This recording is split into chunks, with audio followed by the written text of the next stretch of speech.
Government form చేశాం, దిశ చట్టాన్ని ఎత్తేసాం, ఉచిత ఇసుకని చెప్పి రేటు కట్టి అమ్మేశాం, అమ్మఒడి లేకుండా చేశాం, అన్న చెల్లెళ్ల మధ్య గొడవ పెట్టి కుటుంబాలని కూల్చేశాం, రైతు భరోసా రాకుండా చేశాం, మెడికల్ కాలేజీలను ప్రైవేట్ చేశాం, పోర్టులను అమ్మేశాం, నాణ్యమైన మద్యమని చెప్పి పాత మందునే ఎక్కువ రేట్లకు అమ్ముతూ ఇంటికో మందుబాబుని తయారు చేశాం, పిల్లలు ఎక్కడ బాగుపడతారోనని సిబిఎస్ఈ ఐబీ సిలబస్లను తొలగించేశాం, 20 లక్షల ఉద్యోగాలు కల్పిస్తామని చెప్పి నిరుద్యోగ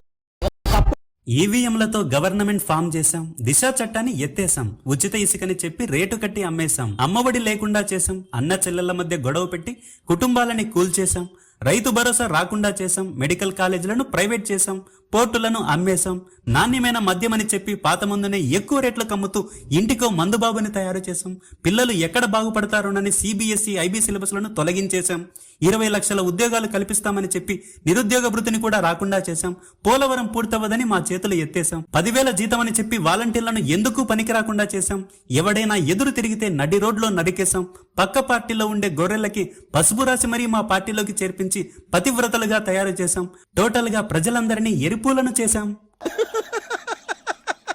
వేసేసాడు, బాగా వేసేసాడు.